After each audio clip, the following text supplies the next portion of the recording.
Puji nama Tuhan, shalom. Shalom. Puji nama Tuhan, bagaimana kabar hari ini? Luar biasa, amin. Siapa yang di sini siap memuji muliakan nama Tuhan, boleh angkat tangannya. Kita katakan haleluya. 1, 2, 3. Haleluya. Haleluya. Haleluya. Mari bersama-sama kita tundukkan kepala kita. Kita mau berdoa. Segala puji syukur hanya bagi Tuhan. Di saat pagi hari ini Tuhan, kami mengucap syukur atas kasih-Mu, kami mengucap syukur atas anugerah-Mu, sehingga Engkau telah melibatkan kami di sini ya Tuhan, bersama-sama untuk memuji memuliakan nama-Mu ya Bapa. Kiranya Engkau yang melawat setiap kami ya Tuhan, kiranya Engkau yang hadir setiap kami ya Tuhan. Kami boleh menerima lawatan-Mu ya Tuhan. Biarlah pemulihan boleh terjadi, kesembuhan boleh terjadi, kemenangan boleh terjadi Tuhan di pagi hari ini. Kami mau memuji memuliakan nama-Mu pada pagi hari ini. Biarlah Engkau saja yang bertahta atas pujian kami Tuhan. Hanya di dalam nama Tuhan Yesus kami siap memuji memuliakan nama-Mu. Haleluya, amin. Mari kita dengan segenap hati kita mau datang pada Tuhan.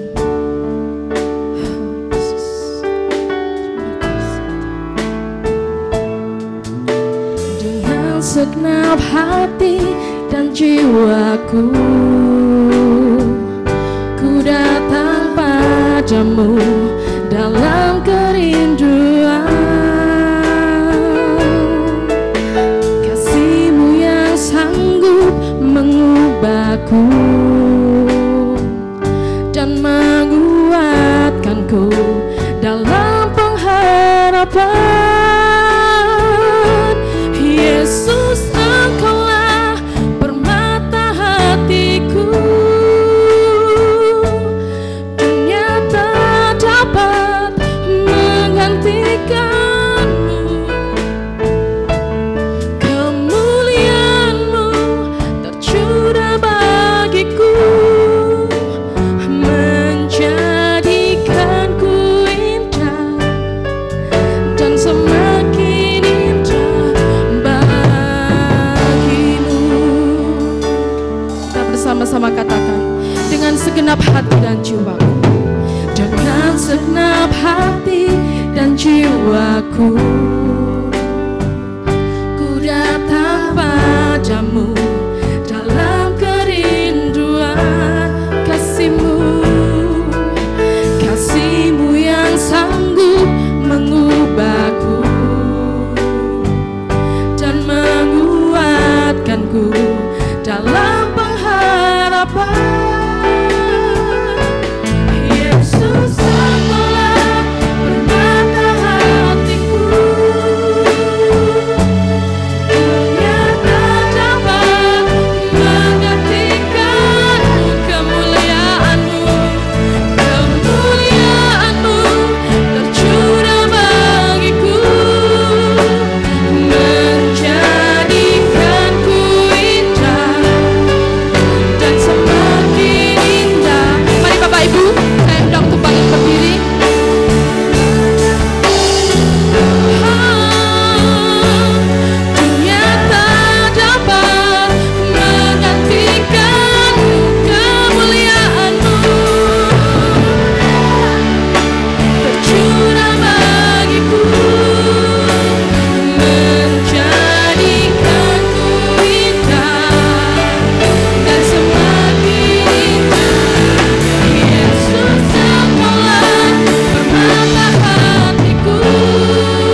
lagi memuji memuliakan namamu. Kiranya Engkau bertahta atas pujian kami. Hanya di dalam nama Tuhan Yesus, Juru Selamat kami yang hidup. Haleluya, amin. Puji Tuhan. Mari kita mau lebih lagi memuji meninggikan nama Tuhan. Sebab Dia yang layak dipuji, Dia yang layak disembah, Dia yang layak dimuliakan. Amin, amin. Haleluya. Langit dan bumi, pujilah Tuhan.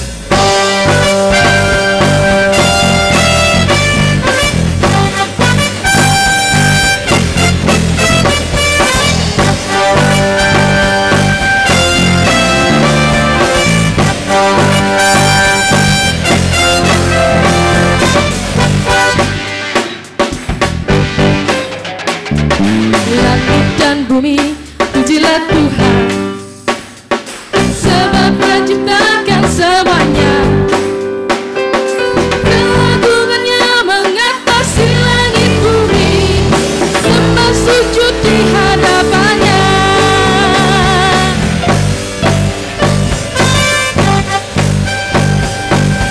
Mari sama-sama katakan, langit dan bumi, pujilah Tuhan, sebab Dia ciptakan semuanya. Keagungannya mengatasi langit bumi, sembah sujud di hadapannya. Ku puji, ku puji, ku sembah, ku puji, ku sembah Yesus Kristus Sang Penebusku. Ku puji, ku sembah, ku puji, ku sembah Yesus Tuhan dan Rajaku.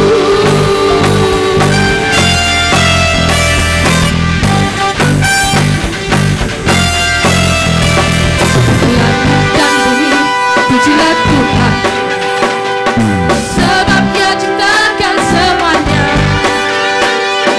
Keagungannya mengatasi langit bumi, sembah sujud di hadapannya. Ku puji, ku puji, ku sembah, ku puji, ku sembah Yesus Kristus Sang Penebusku.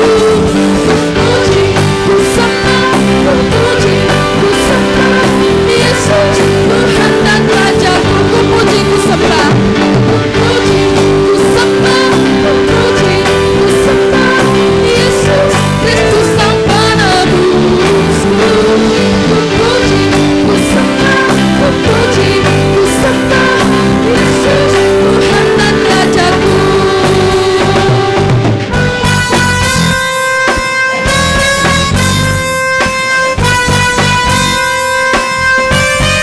Haleluya.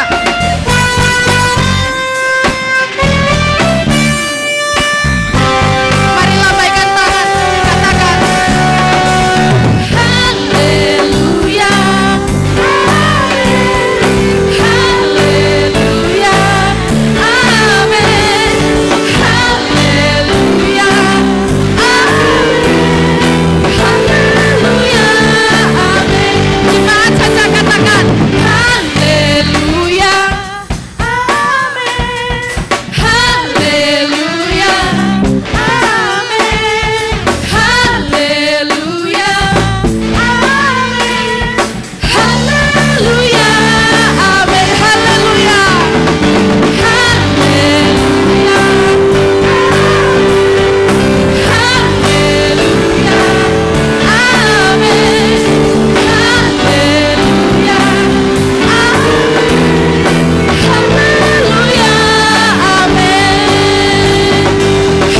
haleluya, amin, haleluya, amin. Beri kemuliaan bagi Tuhan. Haleluya. Masih kuat bangkit berdiri, amin. Karena ada kuasa di dalam nama Yesus. Mari kita pujikan, ada kuasa dalam nama Yesus. Haleluya.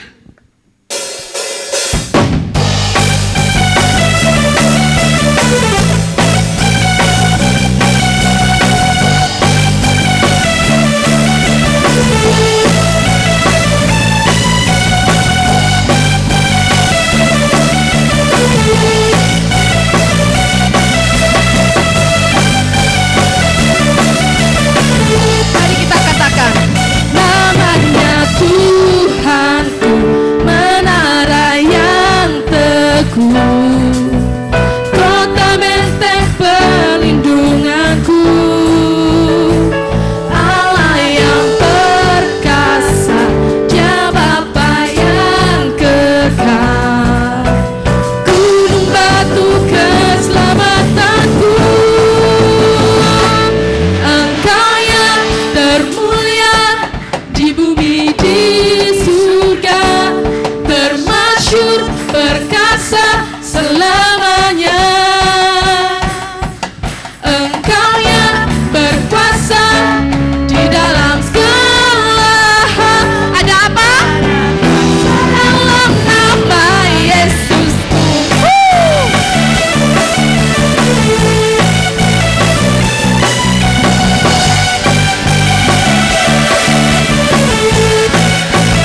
Mari kita mau siapkan hati kita untuk menerima kebenaran firman Tuhan.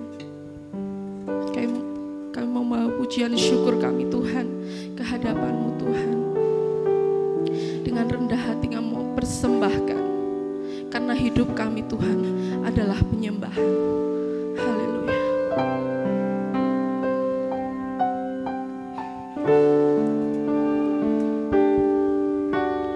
Pujian dan syukurku ku bawa padamu, dengan rendah hati ku persembahkan.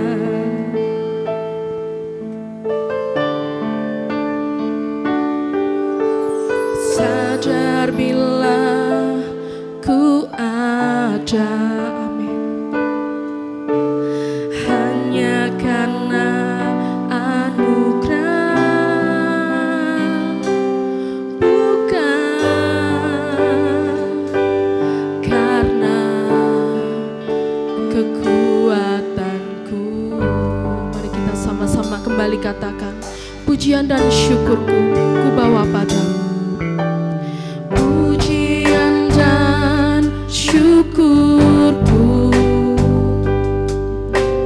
ku bawa padamu, dengan rendah hati ku persembahkan. Sadar bila ku ada,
kemuliaan-Mu.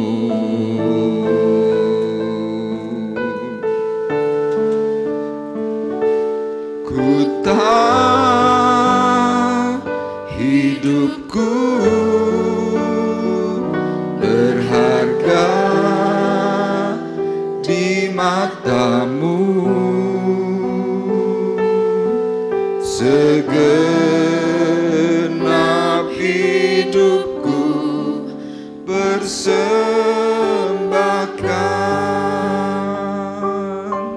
segenap hidupku persembahkan.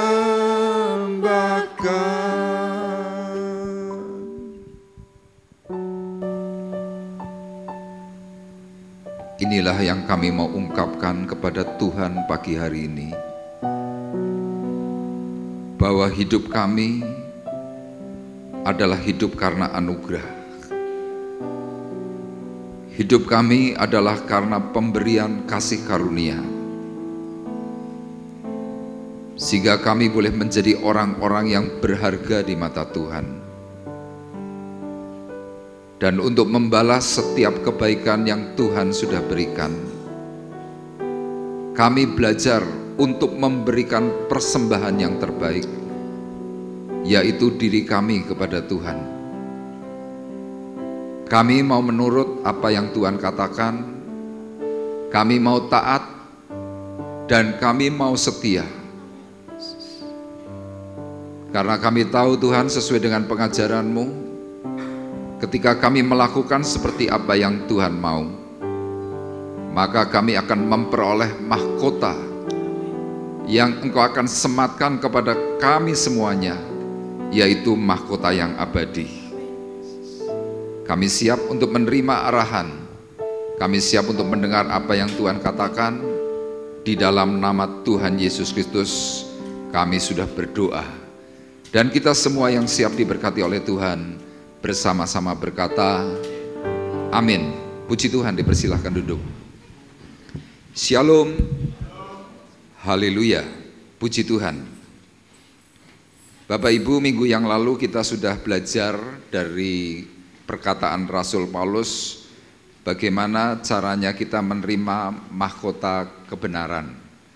Ya, mahkota kebenaran itu diberikan kepada orang-orang yang setia, dan mahkota itu diberikan untuk orang-orang yang merindukan kedatangan Tuhan yang kedua kali.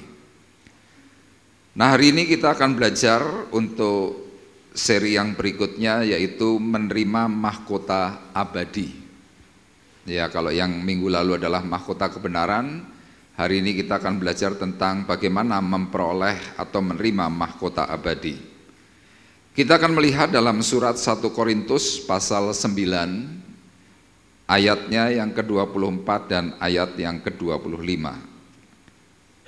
Saya akan bacakan buat Bapak Ibu semuanya, kita simak bersama-sama, dan di layar LCD sudah saya persiapkan. Bagi Bapak Ibu yang membawa Alkitab bisa membuka di dalam Alkitab masing-masing. 1 Korintus pasal 9 ayat 24 dan ayat 25. Firman Tuhan berkata demikian. Tidak tahukah kamu bahwa dalam gelanggang pertandingan semua peserta turut berlari, tetapi bahwa hanya satu orang saja yang mendapat hadiah? Karena itu larilah begitu rupa sehingga kamu memperolehnya. Tiap-tiap orang yang turut mengambil bagian dalam pertandingan menguasai dirinya dalam segala hal. Mereka berbuat demikian untuk memperoleh suatu mahkota yang fana, tetapi kita memperoleh suatu mahkota yang abadi. Rasul Paulus hari itu menuliskan surat kepada sidang jemaat di Korintus berkaitan dengan kehidupan orang percaya yang saat itu sedang mengalami pergumulan. Pergumulan-pergumulan yang dialami oleh orang-orang Korintus hari itu nyaris membuat iman mereka ini mengalami kandas. Itulah sebabnya kemudian Paulus menuliskan surat ini kepada sidang jemaat di Korintus. Nah, ayat 24 berkata, Kenapa Paulus memberikan contoh tentang pertandingan iman itu seperti pertandingan olahraga?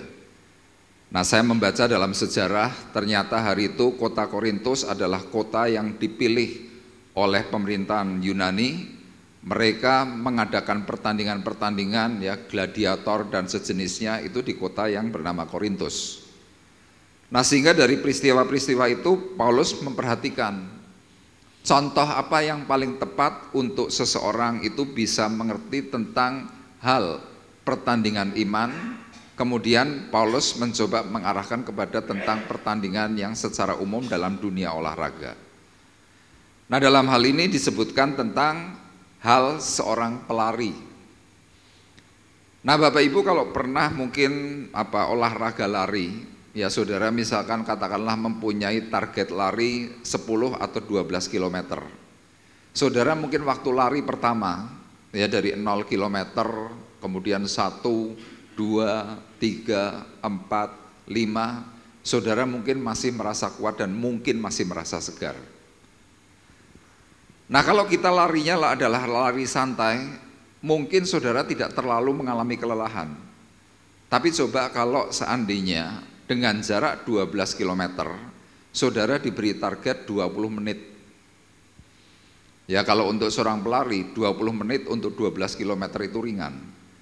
Tapi kalau kita hanya sebagai orang yang berolahraga secara biasa, 12 km itu mungkin bisa lebih dari 35 menit kalau kita lari biasa. Nah, biasanya orang kalau sudah mulai mencapai garis akhir, ya katakanlah mungkin cuma kurang sekitar 500 meter atau mungkin kurang 1 kilo. Kita sudah lihat tempatnya itu.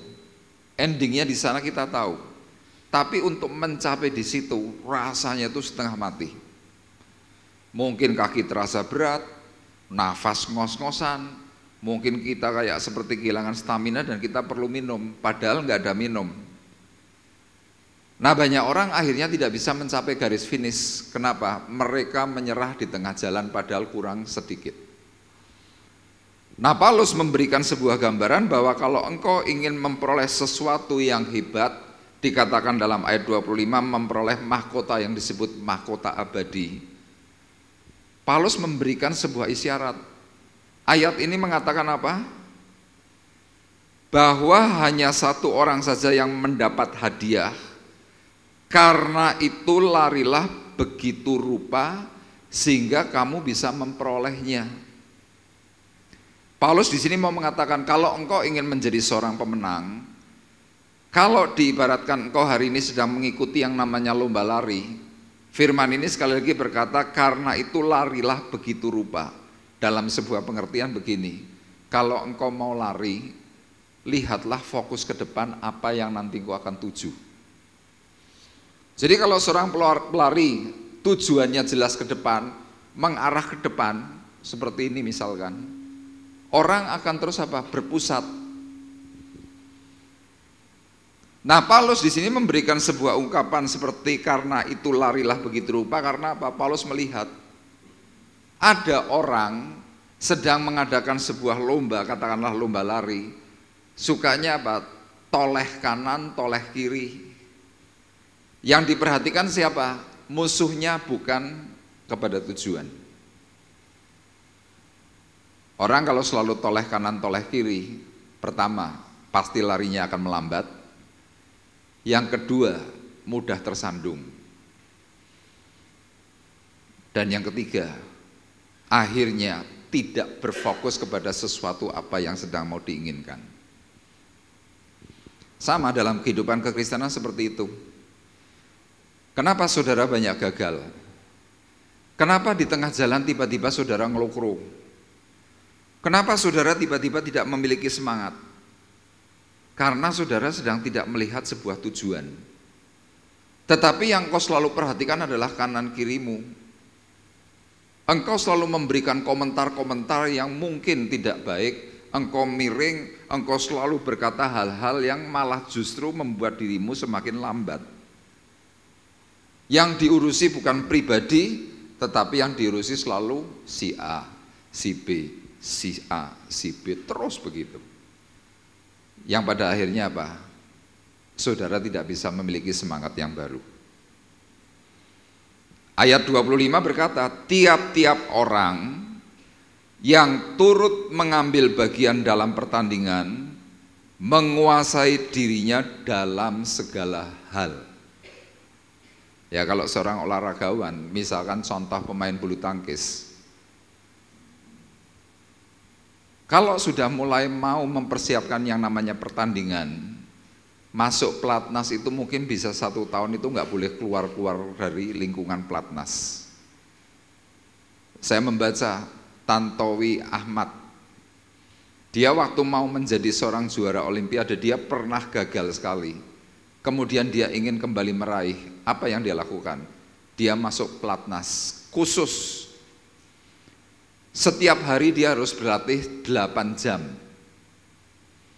Makannya teratur, tidur teratur, tidak boleh main HP, tidak boleh nonton film, tidak boleh melakukan hal-hal yang semuanya bersifat umum. Selama berapa lama? 1 tahun. Dengan partnernya harus bagaimana? Harus seias kata. Mencari titik lemah, mencari kelemahan-kelemahan dirinya itu apa? Disiarkan. Dan pada akhirnya dia bisa mencapai satu tujuan, yaitu apa? Memperoleh emas dalam olimpiade. Tapi perjuangannya berat. Makan nggak boleh ngawur, semuanya ditimbang sesuai dengan ukuran. Paulus berkata, tiap-tiap orang yang turut mengambil bagian dalam pertandingan menguasai dirinya dalam segala hal.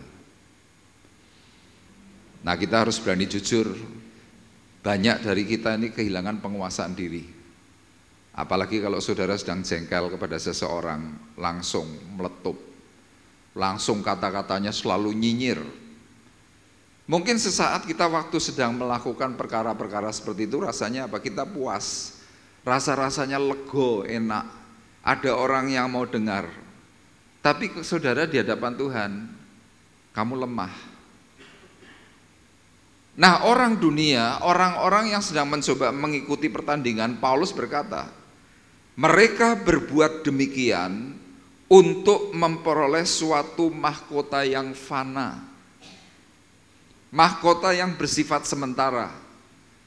Kalau zaman Paulus, waktu orang memperoleh yang namanya mahkota yang disematkan di atas kepala, mahkota itu terbuat dari pohon palem. Jadi cuma dibentuk seperti demikian, dilingkarkan, kemudian disematkan oleh pemimpin tim yang mengadakan lomba.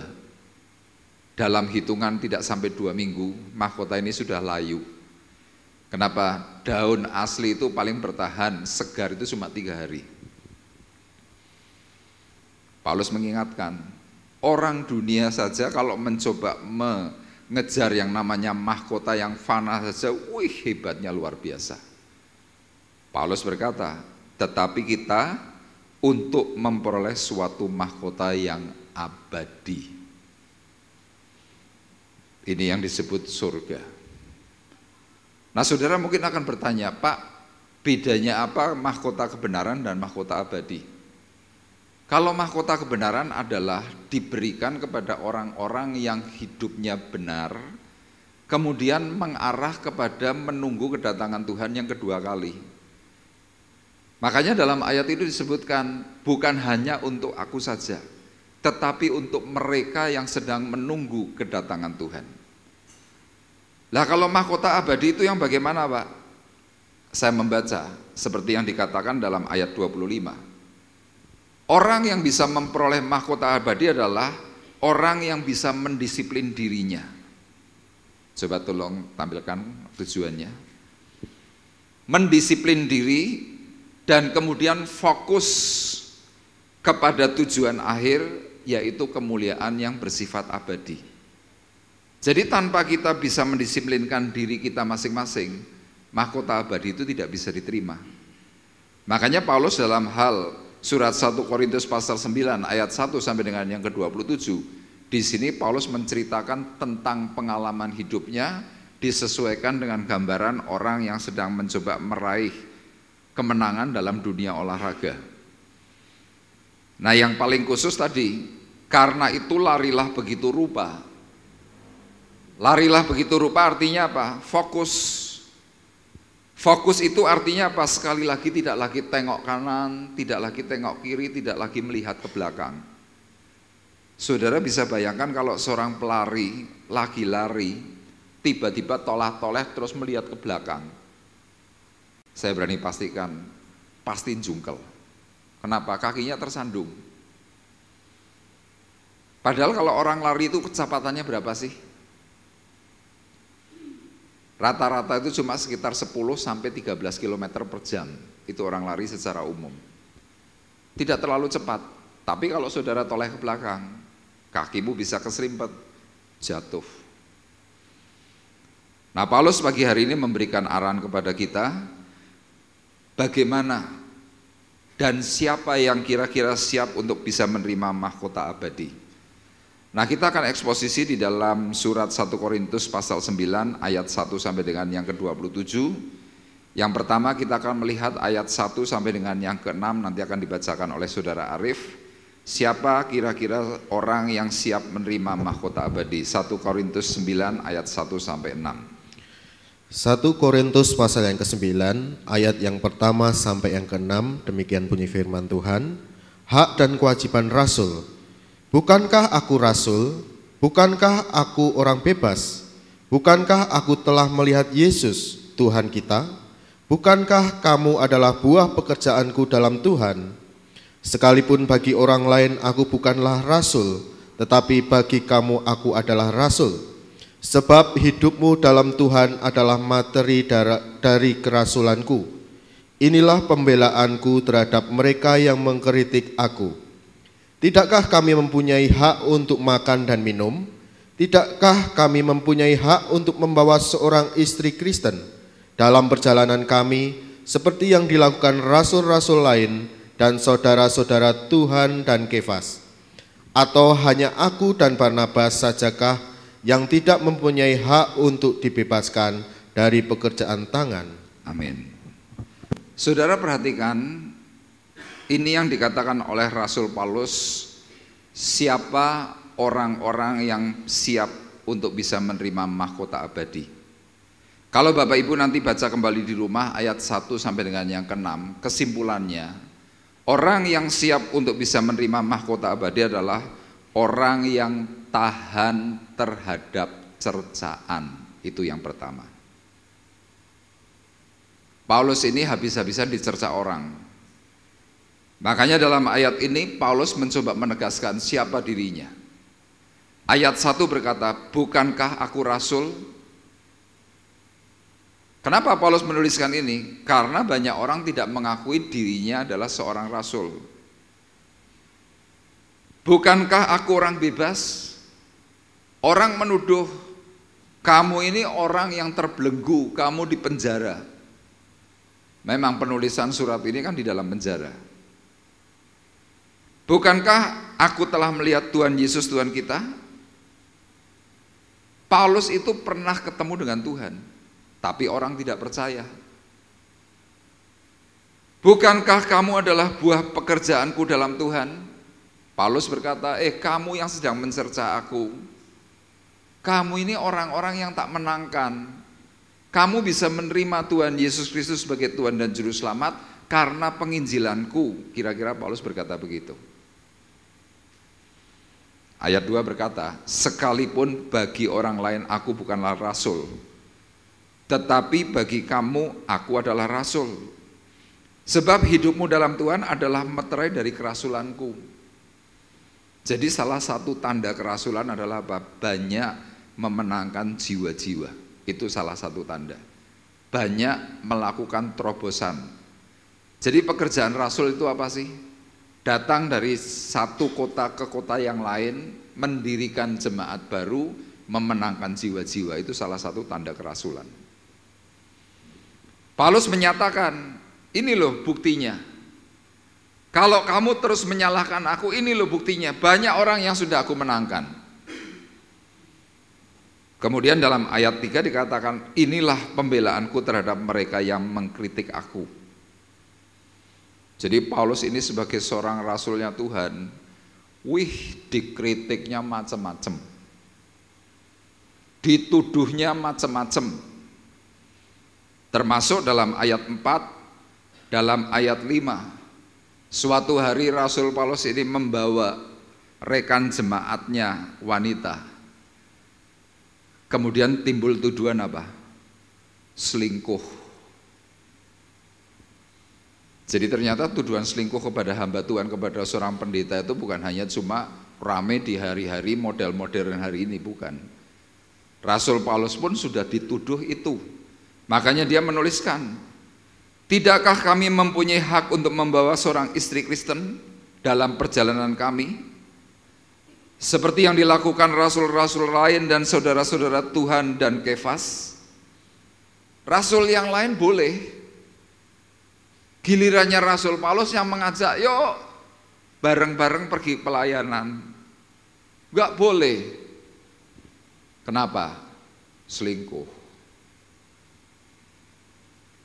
Dan kemudian dikatakan lagi apa? Atau hanya aku dan Barnabas saja yang tidak mempunyai hak untuk dibebaskan dari pekerjaan tangan? Jadi apapun yang sedang dilakukan oleh Rasul Paulus, semuanya salah. Makanya pagi hari ini saya mau menyampaikan kepada Bapak Ibu, kalau engkau hari-hari ini sedang dicerca terus-menerus, kalau engkau bisa tahan, engkau bisa kuat untuk menguasai dirimu agar tidak terpancing dengan emosi ketika engkau sedang dicerca. Engkau terus bertahan, memang ini sulit. Tapi waktu engkau mampu mengendalikan yang namanya emosimu, di hadapan Tuhan, engkau sudah disediakan yang namanya mahkota abadi. Secara khusus, kalau dalam hal bicara tentang cercaan, itu bukan hanya saja terjadi di gereja, bukan hanya ditujukan kepada mungkin gembala atau mungkin rohaniwan, tidak. Tetapi kalau Bapak Ibu perhatikan dalam rumah tangga, banyak sekali istri-istri ngeluh, suami ngeluh. Kenapa ngeluh? Isine dicerca terus. Ada suami yang hobinya selalu menyalah-nyalahkan istri. Hobi loh, bukan hanya cuma sekedar. Yang gak becus lah, yang kerjaannya turu, sing kerjaannya ngorok, yang begini, yang begitu dan lain sebagainya. Saya kadang-kadang mikir begini, dulu kan kamu pernah pacaran. Pacaranmu kan bukan hanya cuma sebulan, 2 bulan kayak model Siti Nurbaya, ketemu langsung kawin, kan nggak begitu. Engkau mengenal mungkin sudah lama sekali. Model istrimu, model suamimu seperti apa, kamu tahu. Nah begitu gilirannya kawin kok jadi salah kabeh. Nanti sesudah itu ngomongnya bagaimana? Aku ngawin kue salah pilih. Lo jangan lupa sebelum Anda kawin pun, sebelum Anda menikah, saudara di BPN. Dibimbing pranikah untuk mengetahui segala sesuatu hal yang akan terjadi ke depan dalam hidup rumah tangga. Tapi gilirannya engkau menikah, semuanya salah. Engkau yang merasa paling benar. Bagi pasangan hidup biasanya bagaimana? Menang, cuma diem. Pak Bekti selalu mengistilahkan orang menikah itu kayak orang ngemut silet. Saudara tahu ngemut silet? Silet itu kan benda tajam, barangnya tipis, tapi coba masukkan ke mulut. Saudara gerak sedikit, lidahmu bisa kena luka. Ditelan nggak mungkin, dilepeh, dimuntahkan juga nggak mungkin. Akhirnya gimana? Ya dimut. Sama sebuah pernikahan kan ada rambu-rambu. Mau cerai nggak boleh, mau ganti pasangan nggak boleh, ya seperti tadi istilahnya ngemut silet. Nah kadang-kadang ada orang yang nggak tahan, munculnya apa? Stres, munculnya depresi, cuma batin dalam hati. Ngerti ngono aku disi ora kawin karo kowe. Tapi ini kan nggak bisa diungkapkan. Paulus hari itu bisa mengungkapkan hatinya kepada sidang jemaat yang dilayani dengan menyampaikan, dikatakan apa? Inilah pembelaanku terhadap mereka yang mengkritik aku. Kepada orang lain Paulus masih bisa nulis, tapi kepada pasangan hidupmu terus bagaimana? Maaf kata, kadang-kadang kalau wanita terlalu keras untuk ngomong dengan suami, ngerti-ngerti main tangan, kaplok, plok. Perempuan akhirnya bagaimana? Diam. Akhirnya apa? Wanita itu jadi dingin. Ngomong sidik salah, ngomong akeh diarani cerewet, orang ngomong tambah salah. Ya suami-suami kan kadang-kadang seperti itu. Termasuk saya dulu juga begitu. Istri saya ini bukan tipe orang ngomel, tapi orangnya diem. Saya didiem, tidak bisa. Kalau dia sudah mulai diem sehari, 2 hari, saya tanya, Lian, kowe kena apa? Jawabannya simpel, ora popo. Lah nek ora popo kok meneng wae. Ben. Waduh, itu sudah. Kalau sudah jawabannya cuma ben, dongkolnya minta ampun. Kalau Bapak Ibu perhatikan ya dalam dunia rumah tangga, kenapa banyak wanita, banyak istri itu akhirnya dingin? Kalau bahasa kedokterannya menjadi frigid, kayak es, disenggol gereng, ora disenggol gereng, tambah bingung. Kenapa? Seperti yang dikatakan oleh Rasul Paulus, hidup penuh dengan cercaan. Apakah model seperti ini kemudian kita akan terus berdiam diri hanya dengan terus memikirkan apa yang nanti akan kita lakukan selanjutnya? Tidak. Tuhan kepingin bahwa segala sesuatu hal yang sedang diizinkan terjadi dalam dirimu itu adalah ujian. Makanya Paulus sadar penuh, kalau Tuhan tidak izinkan itu semuanya, itu pasti tidak terjadi. Makanya dari pengalaman kehidupan Rasul Paulus, Paulus mencoba mengungkapkan itu semuanya kepada sidang jemaat yang dilayani. Kamu diibaratkan seorang pelari, tetapi kamu lebih banyak fokus kepada ngurusi urusan orang daripada tujuan akhirmu. Paulus ini kan dikritik habis-habisan karena apa ya tadi, diurusi terus. Orang yang ngurusi Paulus terus bagaimana? Tidak fokus kepada dirinya. Makanya hal yang pertama ini penting. Ketika saudara mungkin hari-hari ini banyak dicerca oleh orang, saudara terus disalah-salahkan, pasanganmu menyalahkan, saudaramu menyalahkan, mertuamu menyalahkan, siapapun menyalahkan dirimu, saudara berkata, gak apa-apa, ini pelatnas yang dari Tuhan. Yang setuju katakan amin. Pelatnas. Ini yang pertama. Kemudian hal yang kedua, siapa orang yang siap untuk bisa menerima mahkota abadi? Paulus menuliskan, mereka yang berani menanggung segala sesuatu. Artinya apa? Tidak lepas tanggung jawab. Sekarang kita akan perhatikan bersama-sama dalam 1 Korintus 9 ayat 11 sampai dengan yang ke-13. Tolong dibacakan. 1 Korintus 9 ayat yang 11 sampai yang ke-13, demikian bunyi firman Tuhan. Jadi, jika kami telah menaburkan benih rohani bagi kamu, berlebih-lebihkah kalau kami menuai hasil duniawi daripada kamu? Kalau orang lain mempunyai hak untuk mengharapkan hal itu daripada kamu, bukankah kami mempunyai hak yang lebih besar? Tetapi kami tidak mempergunakan hak itu. Sebaliknya, kami menanggung segala sesuatu supaya jangan kami mengadakan rintangan bagi pemberitaan Injil Kristus. Tidak tahukah kamu bahwa mereka yang melayani dalam tempat kudus mendapat penghidupannya dari tempat kudus itu, dan bahwa mereka yang melayani mezbah mendapat bahagia mereka dari mezbah itu? Ya. Yang kedua ini Paulus menceritakan, selain dirinya dicerca dengan gaya hidup yang dilakukan oleh Paulus, Kemudian yang kedua, Paulus mulai dikritik tentang masalah uang.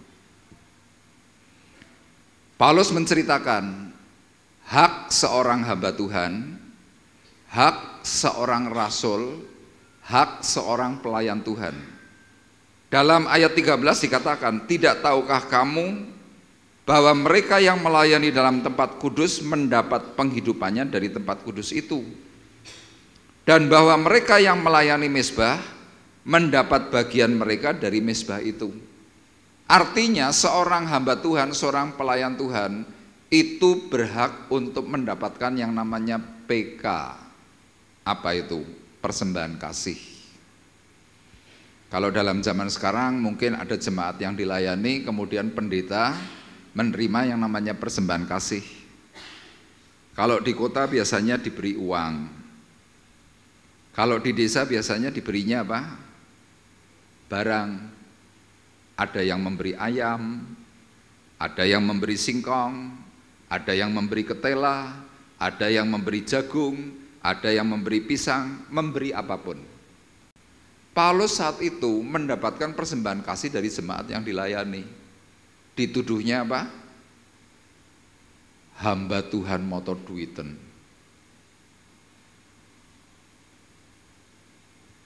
Fokusnya hanya uang, kira-kira seperti itu. Paulus berkata, dia melayani Tuhan, dia menceritakan, dia berkata bahwa fokus yang dia lakukan bukan uang. Makanya di sini hal yang kedua, seorang yang siap untuk menerima mahkota abadi, Paulus menceritakan, yaitu orang-orang yang berani menanggung segala sesuatu di dalam bidang pelayanan, dalam bidang kehidupan. Ayat ini sekali lagi berkata, jadi jika kami telah menaburkan benih rohani bagimu, berlebih-lebihkankah kalau kami menuai hasil duniawi daripadamu? Contoh begini, kalau saya melayani Bapak Ibu, kemudian saya menerima berkat, apakah saya salah? Kan enggak salah. Tapi ada orang yang enggak senang. Sing dilayani wong sugih terus, sing dilayani wong-wong sing duwe, kira-kira begitu. Tapi ketika sedang melayani orang-orang yang level rendah, orang itu ndak ngusik, ndak ngomongke. Kenapa? Ya orang itu memang cari-cari kesalahan. Sama Rasul Paulus hari itu dicari-cari kesalahannya soal uang. Paulus sampai memberikan sebuah ibarat. Kalau aku memelihara kambing, domba, sapi, kemudian aku memerah susu, itu kan hasilku. Masa aku menerima dari susu sapiku sendiri enggak boleh? Kira-kira Paulus begitu. Dan rupanya orang-orang yang sedang diberi pengertian oleh Paulus tetap tidak bisa menerima, tetap memberikan tuduhan. Akhirnya Paulus berkata dalam ayat 12, kalau orang lain mempunyai hak untuk mengharapkan hal itu daripadamu, bukankah kami mempunyai hak yang lebih besar? Tetapi kami tidak mempergunakan hak itu, sebaliknya kami menanggung segala sesuatu supaya jangan kami mengadakan rintangan bagi pemberitaan Injil Kristus. Dalam hal ini Paulus mau berkata begini kalau dalam bahasa Jawa, aku tuh punya hak untuk menerima persembahan kasih, tapi aku tidak pergunakan itu, malah aku nombok. Makanya saya mau berkata kepada Bapak Ibu, pelayanan yang benar itu pasti nombok. Kalau saudara selalu mintanya proposal, selalu ditopang oleh orang-orang yang selalu memberikan, termasuk gereja, saudara tidak mau keluar uang. Saya mau katakan kepada Bapak Ibu, jangan harap saudara bisa menerima yang namanya mahkota abadi. Kenapa? Firman Tuhan berkata, Paulus berkata, di dalam surga tidak ada orang kikir. Orang kikir itu ditolak dari kerajaan Allah. Paulus memberikan korban dalam segala sesuatu, nomboi. Perjalanannya kemana-mana dia tanggung. Dia tidak mau merepotkan orang lain, dia tidak lagi mau merepotkan gereja, dia tidak lagi merepotkan orang-orang tertentu dengan selalu minta-minta, tidak. Tetapi Paulus melakukan pekerjaan sebagai tukang kemah untuk apa? Membiayai perjalanan pelayanannya. Makanya dalam ayat ini dikatakan kami tidak mempergunakan hak itu, sebaliknya kami menanggung segala sesuatu supaya jangan kami mengadakan rintangan bagi pemberitaan Injil Kristus.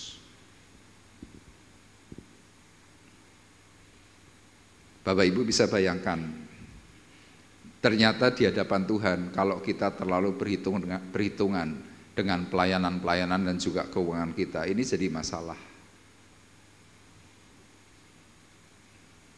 Makanya Tuhan Yesus pernah berkata di dalam Lukas pasal 14 ayat 33. Yuk kita lihat bersama-sama sebentar, tolong dibacakan. Lukas pasal 14 ayat 33.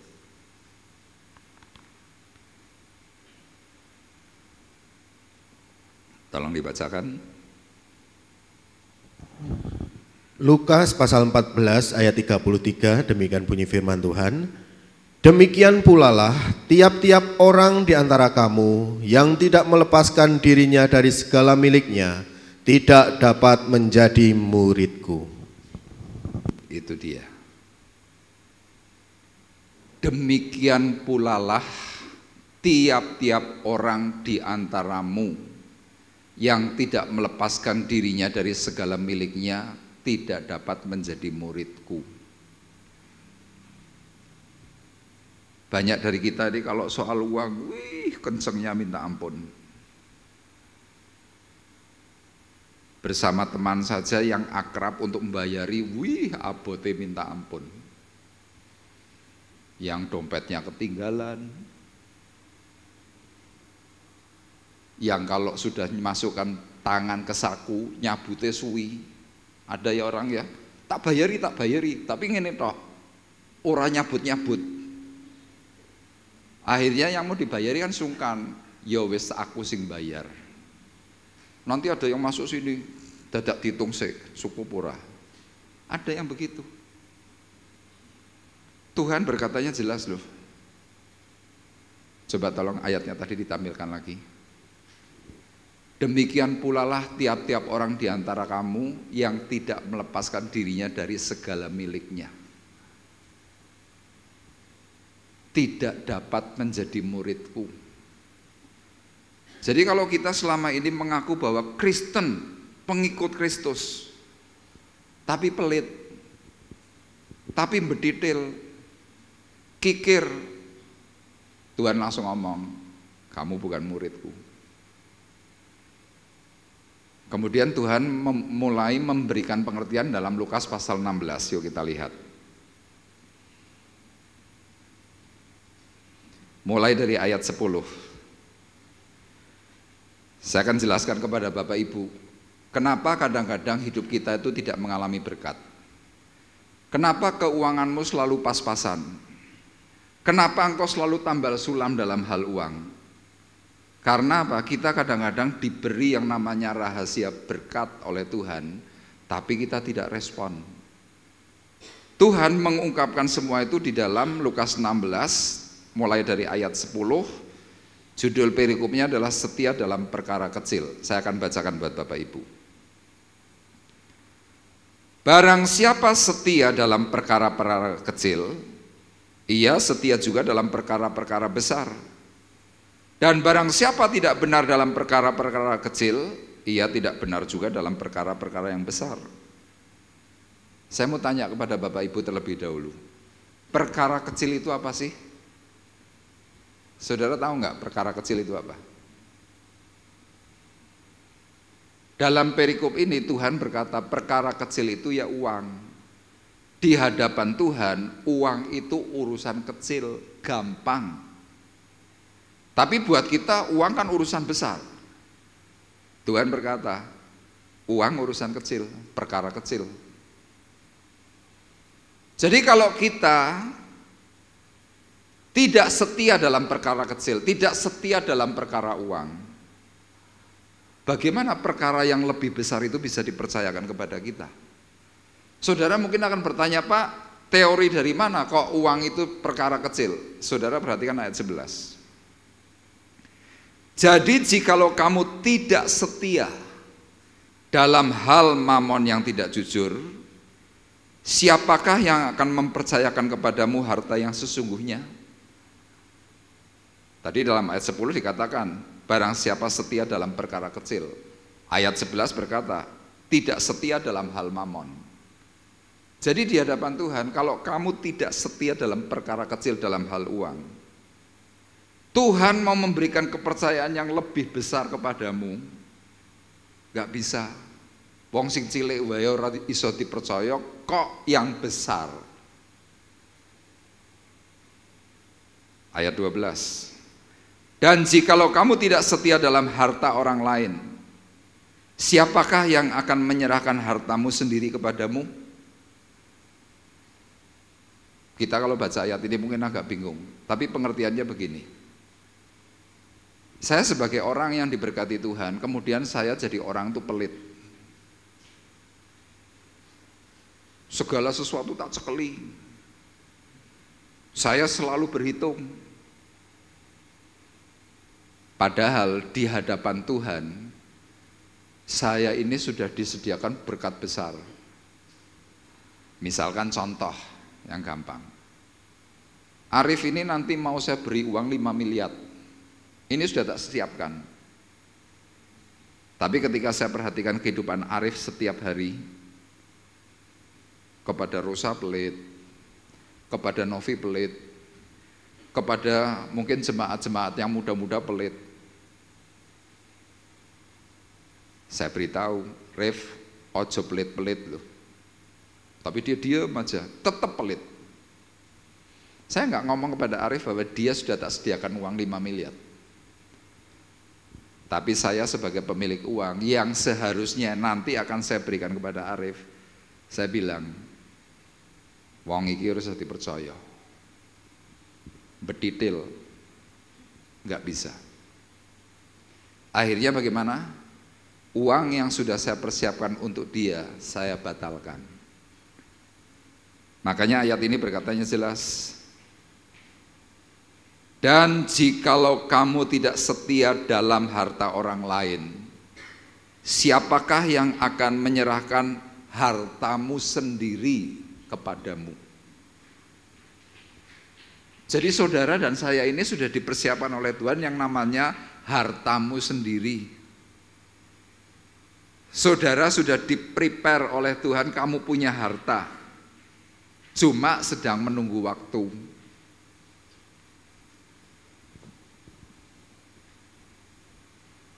Orang kadang-kadang berpikir, wong ngirit wae ora sugih-sugih kon blobo. Lah itu kan teorinya kita. Tapi coba saudara nanti baca dalam Amsal pasal 11 ayat 25. Ada orang yang menyebar harta tetapi tidak kekurangan. Tetapi ada orang yang menghemat secara luar biasa tetapi selalu berkekurangan. Dan ayat selanjutnya berkatanya luar biasa.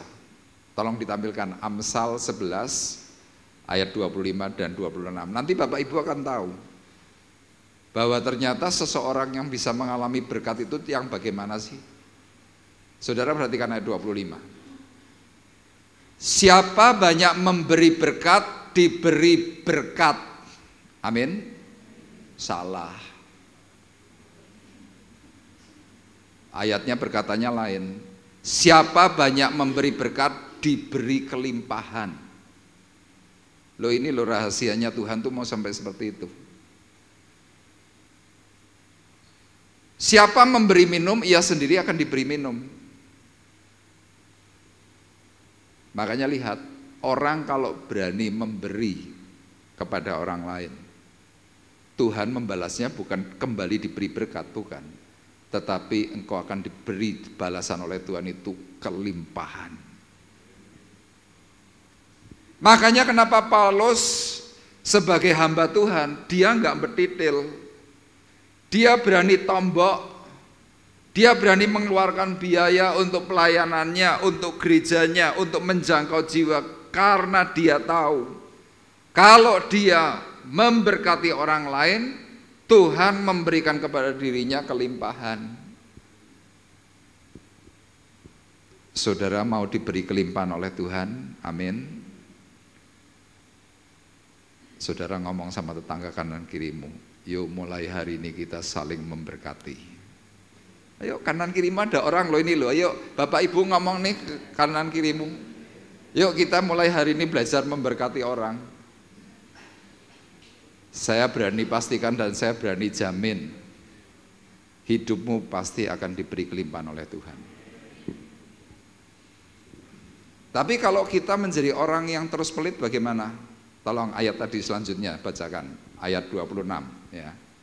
Siapa menahan gandum, ia dikutuki orang, tetapi berkat turun di atas kepala orang yang menjual gandum. Saudara tahu artinya enggak?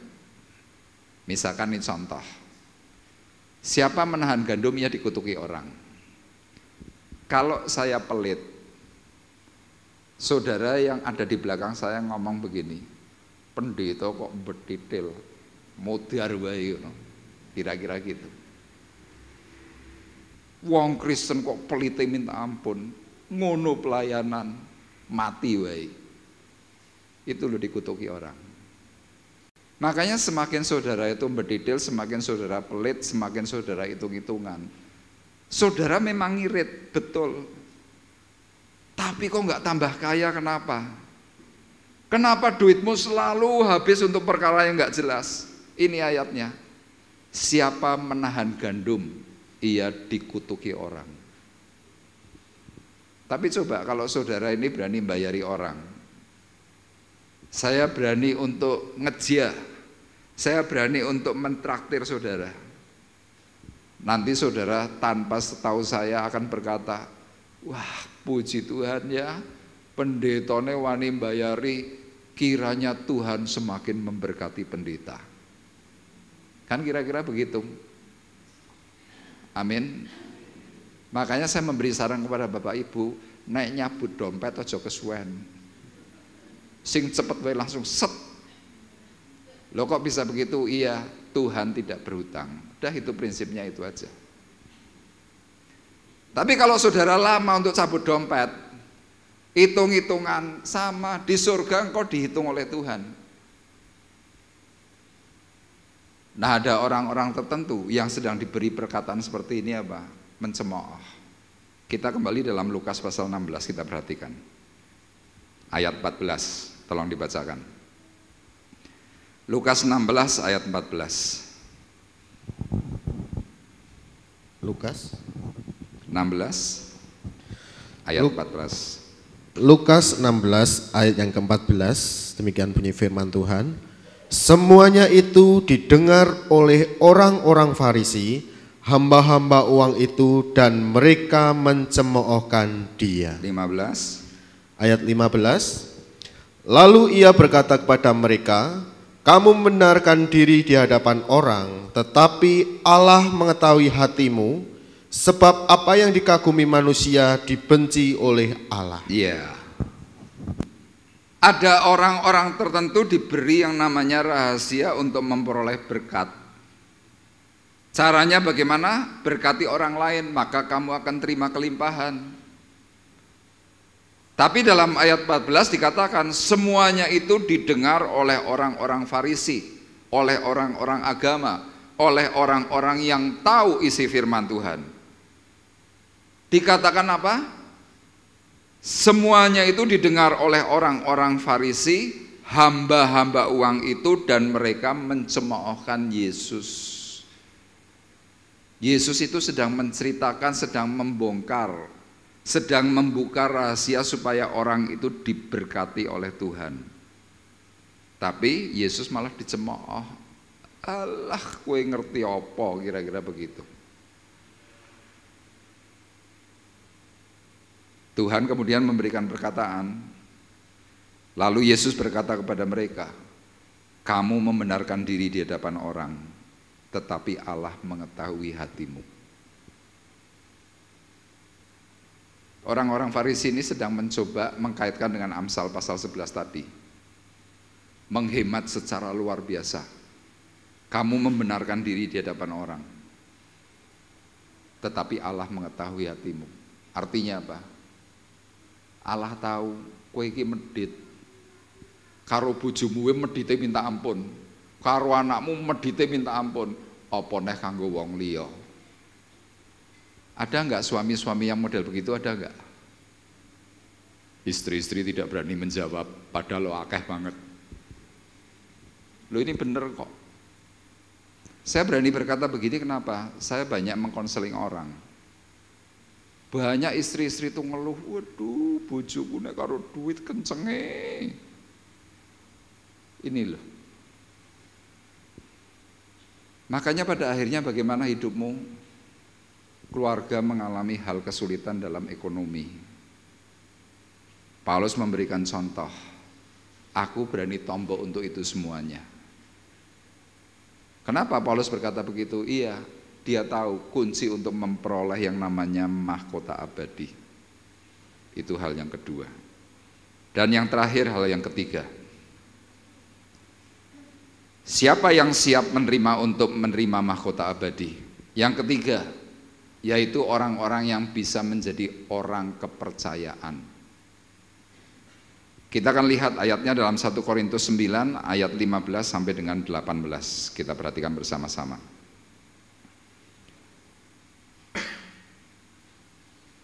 Satu Korintus 9 ayat 15 sampai 18. 1 Korintus 9 ayat 15 sampai yang ke-18, demikian bunyi firman Tuhan. Tetapi aku tidak pernah mempergunakan satupun dari hak-hak itu. Aku tidak menulis semuanya ini supaya aku pun diperlakukan juga demikian. Sebab aku lebih suka mati daripada sungguh kemegahanku tidak dapat ditiadakan siapapun juga. Karena jika aku memberitakan Injil, aku tidak mempunyai alasan untuk memegahkan diri. Sebab itu adalah keharusan bagiku. Celakalah aku jika aku tidak memberitakan Injil. Kalau andai kata aku melakukannya menurut kehendakku sendiri, memang aku berhak menerima upah. Tetapi karena aku melakukannya bukan menurut kehendakku sendiri, pemberitaan itu adalah tugas penyelenggaraan yang ditanggungkan kepadaku. Kalau demikian, apakah upahku? Upahku ialah ini, bahwa aku boleh memberitakan Injil tanpa upah, dan bahwa aku tidak mempergunakan hakku sebagai pemberita Injil. Iya. Kesimpulan dari ayat 15 sampai 18 ini Paulus berkata, siapa orang yang bisa menerima mahkota abadi? Yaitu mereka yang bisa menjadi orang kepercayaannya Tuhan. Paulus dalam hal ini menuliskan dalam ayat 17, kalau andai kata aku melakukannya menurut kehendakku sendiri, memang aku berhak menerima upah.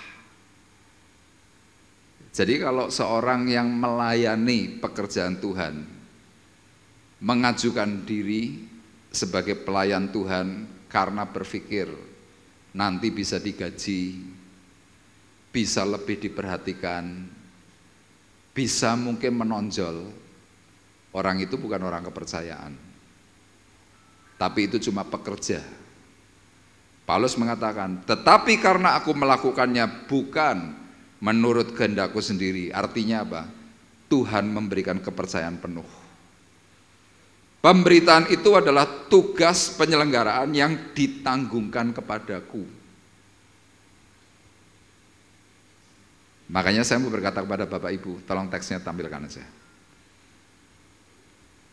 Pelayanan atau orang yang bisa ikut dalam ladang pekerjaan Tuhan, saya berkata itu adalah kehormatan. Makanya di sini saya menulis, menjadi orang kepercayaan adalah sebuah penghormatan. Termasuk saya ini bisa jadi seorang hamba Tuhan, jadi pendeta, jadi gembala. Saya berkata, ini penghormatan dari Tuhan. Jadi saya sangat menghargai kepercayaan dari Tuhan itu. Sama Bapak Ibu mungkin hari ini bukan gembala, tapi saudara mungkin ketua komsel, saudara pelayan Tuhan mungkin sebagai worship leader, sebagai singer, sebagai kolektan, sebagai penerima tamu, sebagai apapun di dalam gereja. Saya berkata, itu kepercayaan dari Tuhan dan itu penghormatan. Cuma kadang kan kita nggak tahu itu sebuah penghormatan, sebuah kehormatan kita nggak tahu. Firman Tuhan sudah berkata jelas dalam surat Yohanes, tidak semua orang bisa datang kepada Tuhan. Nah, Paulus sadar penuh dirinya diberi penghormatan khusus oleh Tuhan. Dia berupaya dengan sangat keras dan dia tidak mau dicap sebagai orang upahan. Paulus punya prinsip, diberi berkat puji Tuhan, tidak diberi berkat nggak masalah. Kenapa? Karena dia berkata, tetapi karena aku melakukannya bukan menurut kehendakku sendiri. Pemberitaan itu adalah tugas penyelenggaraan yang ditanggungkan kepadaku. Jadi kalau Bapak Ibu mencermati perkataan firman ini, dia berkatanya jelas. Karena aku melakukannya bukan menurut kehendakku sendiri. Artinya apa? Kalau ini adalah kehendak Tuhan, Tuhan yang merintah, Tuhan juga pasti yang menjamin. Makanya saya berkata kepada Bapak Ibu, kalau saudara pelayananmu benar, hidupmu dalam Tuhan benar, itu dari Tuhan, saya berkata, hidupmu pasti dijamin Tuhan. Loh, saya berani berkata begitu kenapa? Saya ngalami kok. Kalau saudara bertanya, Pak, gaji pendeta berapa sih? Saya jawab jujur, nggak cukup untuk rumah tangga. Diberi berapa sih Pak, Bapak oleh gereja di tempat ini? Saya jawab, habis mungkin untuk 2 minggu. Loh, tapi kok bisa? Ayat ini berkata, Tuhan yang menjamin. Kalau saudara ingin terima jaminan Tuhan, bagaimana? Serahkan hidupmu. Tadi pujiannya jelas, ku tahu hidupku adalah penyembahan. Jadi hidup kita ini untuk menyembah Tuhan. Kau ciptakanku dalam kemuliaan-Mu. Ku tahu hidupku berharga di mata-Mu. Segenap hidupku persembahkan. Sudah saudara persembahkan hidup kepada Tuhan. Berkat Tuhan itu bekerja senantiasa mengalir. Firman Tuhan berkata, diberkati pada waktu kamu tidur. Tapi kalau saudara menghitung-hitungan, ya enggak apa-apa. Engkau pasti dihitung oleh Tuhan. Makanya saudara perhatikan, Paulus di dalam tekanan hebat, dicerca, dikritik, dituduh, wes diapake sing paling elek. Dia tetap mengarah kepada Tuhan. Dia berkata, kalau demikian apakah upahku? Upahku ialah bahwa aku boleh memberitakan Injil tanpa upah, dan bahwa aku tidak mempergunakan hakku sebagai pemberita Injil. Jadi orang kalau sudah biasa pelayanan, enggak pelayanan, stres. Saudara enggak percaya, boleh buktikan. Makanya saya menghimbau kepada Bapak Ibu, jangan ngomong kepada Tuhan, Tuhan, aku tak resign, Tuhan, aku tak berhenti dulu pelayanan. Saya berkata jangan. Kenapa saya berkata jangan? Karena capmu di hadapan Tuhan jadi jelek. Yang terakhir kita akan lihat dalam surat Injil Yohanes 10. Ya, kita perhatikan bersama-sama Yohanes 10 ayat 11 sampai 13. Ini yang dilakukan oleh Rasul Paulus, kenapa dia setia, kenapa dia tahan, kenapa dia kuat dalam segala hal, dalam cercaan, dalam kehidupan yang berat. Ini yang diikuti oleh Paulus. Bapak Ibu perhatikan Yohanes 10 ayat 11 sampai 13. Akulah gembala yang baik. Gembala yang baik memberikan nyawanya bagi domba-dombanya. Sedangkan seorang upahan yang bukan gembala dan yang bukan pemilik domba-domba itu sendiri, ketika melihat serigala itu datang, meninggalkan domba-domba itu lalu lari, sehingga serigala itu menerkam dan mencerai-beraikan domba-domba itu. Ia lari karena ia seorang upahan dan tidak memperhatikan domba-domba itu. Sama di dalam kehidupan gereja seperti itu. Kalau engkau orang kepercayaan Tuhan, di situ ada masalah, saudara akan mencoba mencari tahu, saudara akan coba membereskan masalah itu. Dengan cara bagaimana? Dengan Tuhan. Tapi kalau orang upahan bagaimana? Lari. Lari dari apa? Lari dari tanggung jawab. Kalau sekarang seringkali diplesetkan, kamu lari kemana? Lari dari kenyataan. Ini loh firman-Nya. Paulus kenapa sedemikian hebat mengikut Tuhan? Paulus kenapa sedemikian yakin akan menerima yang namanya mahkota abadi? Fokusnya hanya kepada Tuhan. Dia mendisiplin diri, meskipun kadang emosinya itu terpancing, tapi dia disiplinkan dirinya. Dia berpegang kepada Injil Yohanes pasal 10. Sekali lagi dikatakan, sedangkan seorang upahan yang bukan gembala dan yang bukan pemilik domba-domba itu sendiri. Saudara perhatikan ayat ini, garis bawahi, yang bukan pemilik dari domba-domba itu sendiri. Ketika melihat serigala datang, meninggalkan domba-domba itu. Sama dalam gereja begitu, ada masalah, dudu urusanku. Tapi coba saudara sebagai gembala, saudara merasa bahwa jemaat yang adalah gembalanya Tuhan, yang adalah domba-dombanya Tuhan, itu juga milikku. Aku mau merawat, aku akan menyatukan, aku tidak mencerai-beraikan, aku tidak mengacaukan.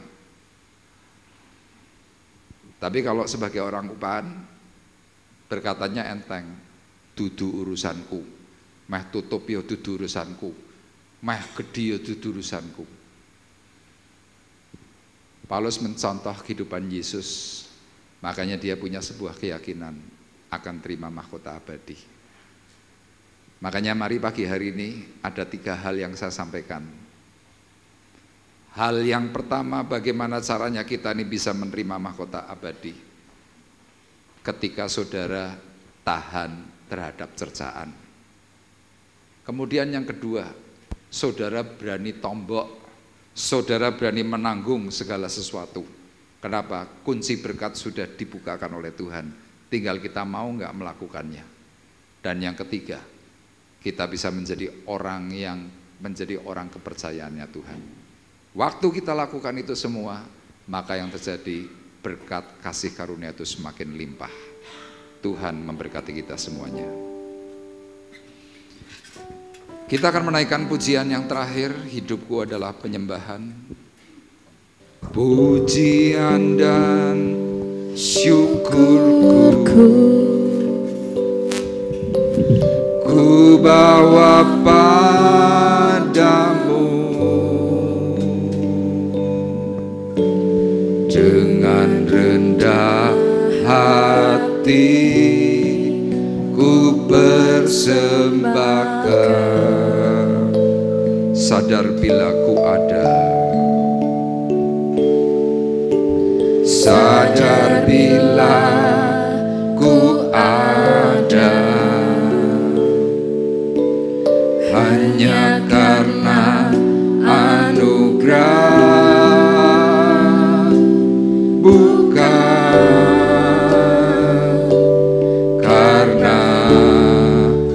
kekuatanku. Pujian dan syukur,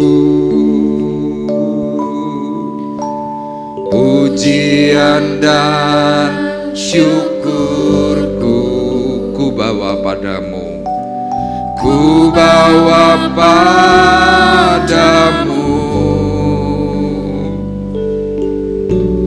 Dengan rendah hati ku persembahkan. Mari bersama-sama dengan imanmu, keyakinanmu, resapi perkataan ini, bahwa hidupmu itu karena anugerah, hanya karena anugerah. semua bukan karena kekuatanmu, tetapi kekuatan Tuhan. Karena Kekuatanku.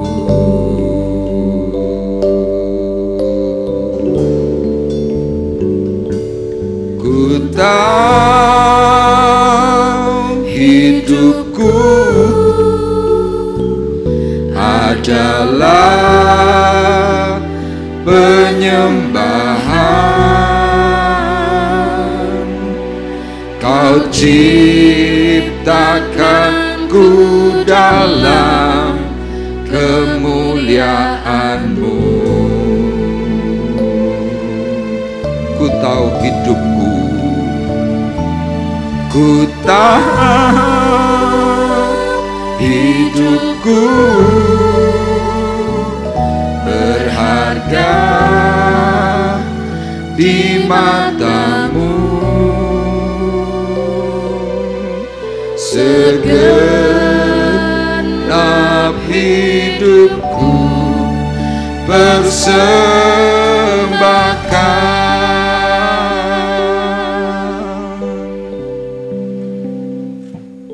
Pagi hari ini Tuhan mengungkapkan hatinya kepada kita semua.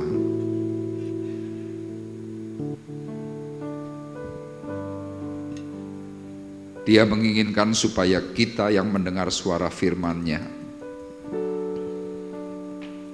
mendapatkan mahkota yang abadi, mahkota kekal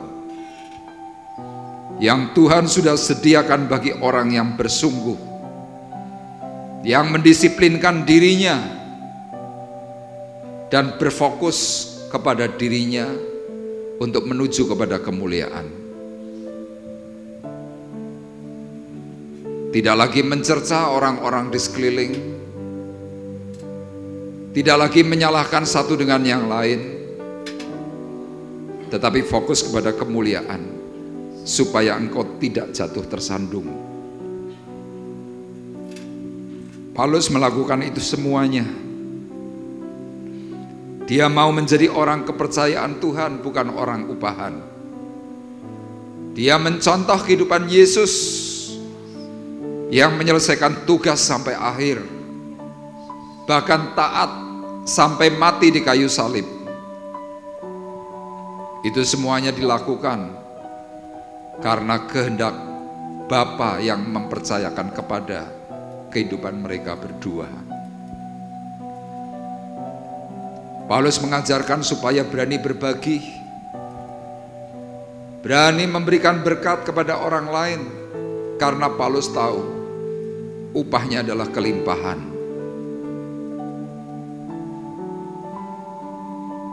Paulus sadar secara penuh, meskipun dia dicerca, tetapi dia bertahan. Karena cercaan itu hanya merupakan ujian. Dan sampai pada akhirnya Paulus mengalami kemuliaan, karena hidupnya didedikasikan oleh Tuhan untuk Tuhan. Mari bersama-sama dengan iman percayamu, pujian dan syukurku ku bawa padamu. Dengan rendah hati ku sadar bila ku ada hanya karena anugerah. Sadar bila ku ada hanya karena anugerah, bukan karena kekuatanku. Mari bersama-sama bangkit berdiri. Kita mendedikasikan hidup kita kepada Tuhan. Ku tahu hidupku adalah penyembahan. Kau ciptakanku dalam kemuliaan-Mu. Ku tahu hidupku, ku tahu hidupku berharga di mata-Mu. Segenap hidupku bersembahkan. Ku tahu hidupku, ya Tuhan, kami menyembah, kami mempermuliakan, kami memuji, mengagungkan Yesus Kristus Tuhan sebagai Tuhan dan keselamatan kami. Kemuliaan-Mu, ku tahu hidupku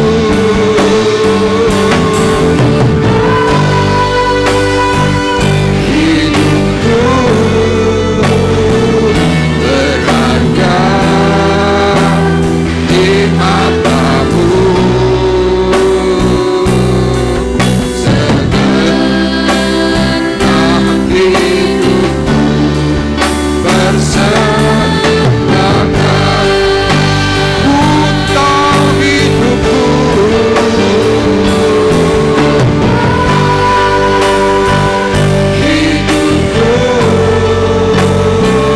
adalah penyembahan. Kau ciptakanku dalam kemuliaan-Mu. Ku tahu hidupku berharga.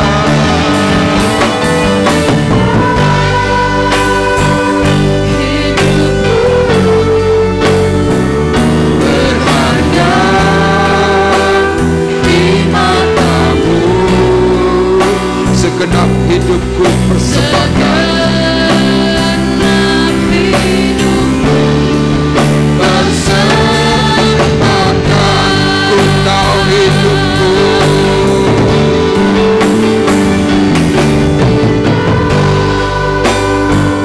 hidupku. Saya mengundang Cinsan untuk berdoa. Penyembahan, Kau ciptakanku dalam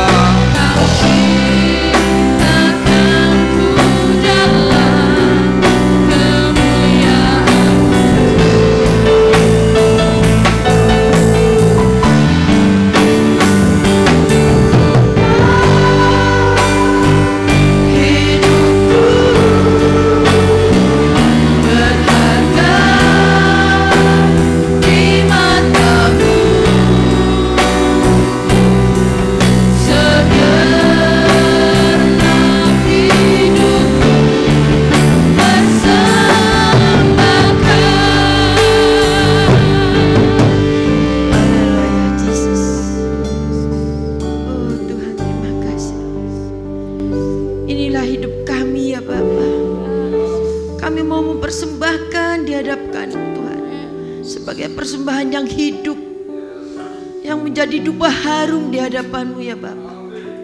Kami mau Tuhan terus mengasihi Engkau. Kami mau Tuhan terus terus melayani Engkau. Urapi setiap kami ya Bapa, hamba-Mu yang telah menyampaikan firman-Mu. Berkati Tuhan, dan juga jemaat yang hadir Tuhan.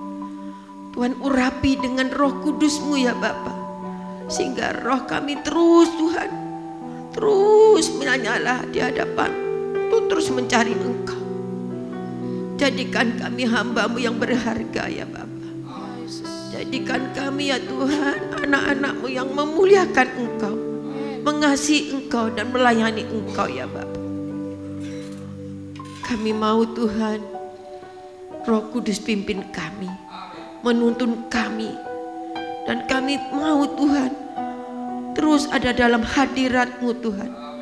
Hadirat-Mu yang memberikan kami sukacita, hadirat-Mu yang memberikan kami kedamaian, hadirat-Mu yang menyempurnakan kami ya Bapa, sehingga kami, apa yang kami lakukan menyenangkan hati-Mu ya Tuhan. Jadikan kami anak-anak-Mu ya Tuhan, yang penuh dengan sukacita, damai sejahtera daripada-Mu ya Bapa. Kami mau kehidupan kami Engkau tuntun Tuhan. Engkau tuntun menjadi hamba-hamba yang berkenan di hadapan-Mu, menjadi hamba-hamba yang terus memuliakan dan menyembah, memuji nama-Mu Tuhan. Kami tahu Tuhan kami lemah, tapi kami percaya iman kami, Roh Kudus yang pimpin kami, sehingga terus Tuhan dalam kasih karunia-Mu. Dan kami percayakan dalam tangan-Mu ya Bapa, setiap kami, biarlah kami terus Tuhan untuk ada dalam Engkau, dan Engkau ada dalam kami ya Bapa. Terima kasih Tuhan. Hanya kepada-Mu kami mohon, hanya kepada-Mu kami berharap ya Bapa. Pimpin kami terus, sehingga sorak-sorai kami terima, dan urapan daripada-Mu kami terima Tuhan. Terima kasih Bapa. Percayakan setiap kami Tuhan, pelayanan kami. Kami berharap Tuhan, biar Engkau terus Tuhan mengurapi kami. Kami serahkan semua hanya di dalam nama Tuhanku Yesus Kristus. Haleluya. Amin. Silakan duduk Bapak Ibu. Mari kita siapkan persembahan yang terbaik untuk Tuhan. Bentar Saudari Seren akan berdoa untuk persembahan.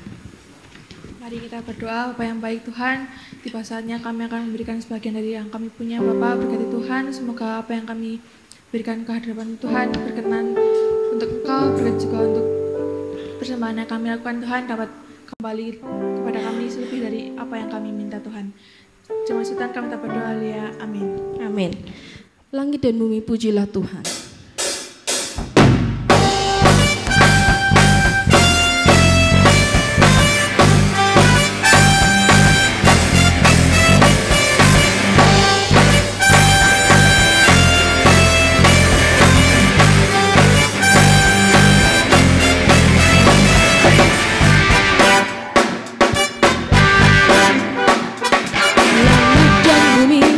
Pujilah Tuhan, sebab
kasih untuk persembahan Bapak Ibu Saudara, kiranya Tuhan Yesus memberkati. Puji Tuhan, kita akan bersama-sama mengakhiri perjumpaan ibadah kita pagi hari ini. Saya mengundang kembali Bapak Ibu untuk bangkit berdiri, kita akan berdoa. Bapa di sorga, kami mengucap syukur, berterima kasih atas berkat kasih karunia yang Tuhan terus nyatakan dalam diri kami. Bersyukur untuk firman yang terus mengingatkan kami semuanya. Dan kami juga pagi hari ini berdoa Tuhan untuk saudari kami, Ibu Lim Kuisyu dan juga Bapak Yunus Suparwoto yang berulang tahun. Kiranya segala berkat kasih karunia Tuhan semakin bekerja melimpah, pertolongan Tuhan, kekuatan, kesehatan, bahkan berkat jasmani rohani semakin bekerja turun melampaui segala akal. Sehingga kedua saudara-saudari kami ini Tuhan boleh melihat bahwa Tuhan sungguh baik atas mereka semuanya. Kami pagi hari ini juga berdoa Tuhan untuk anak-anak kami yang sekolah, mereka yang sudah menyelesaikan Tuhan akan ujian, dan mereka akan melanjutkan ke jenjang yang berikut. Kami mohon supaya Tuhan menolong, menyediakan sekolah yang terbaik, bahkan menyediakan pembiayaan secara cukup, sehingga Tuhan anak-anak kami tidak terlantar, anak-anak kami diberkati dan dicukupkan oleh Tuhan dalam bidang keuangan. Bahkan secara khusus Tuhan kami juga berdoa untuk orang tua mereka semuanya, yang sedang mencari pekerjaan, yang mencari Tuhan akan hal-hal yang baik. Kiranya Tuhan menolong dan memberkati. Kami juga berdoa Tuhan untuk anak-anak yatim piatu. Kami berdoa untuk para janda, supaya Tuhan Engkau terus memberikan mereka kekuatan penghiburan. Bahkan di dalam masa-masa sendirian, Tuhan Engkau menyatakan kemuliaan-Mu atas mereka semuanya. Terima kasih, dan pagi hari ini kami juga berdoa untuk rekan-rekan kami yang tidak bisa hadir karena sakit, karena mengalami kelemahan. Kiranya Tuhan juga menolong, memberkati mereka semuanya. Dan tiba saatnya Tuhan, sekarang kami mengangkat hati, mengangkat tangan kami di hadapan Tuhan. Sidang jemaat Tuhan terkasih, marilah kita bersama-sama pulang dengan membawa berkat, damai sejahtera Allah Bapa di sorga. Pulanglah dengan kasih karunia Tuhan Yesus Kristus di dalam persekutuan Roh Kudus. Tuhan memberkati engkau dan melindungi engkau. Tuhan menyinari engkau dengan wajahnya dan memberi engkau kasih karunia. Tuhan menghadapkan wajahnya kepadamu dan memberi engkau damai sejahtera mulai dari pagi hari ini sampai Maranatha datang yang kedua kali. Dalam berkat nama Tuhan Yesus Kristus kami sudah berdoa dan mengucapkan syukur kami, dan kita semua yang diberkati oleh Tuhan bersama-sama berkata amin. Terima kasih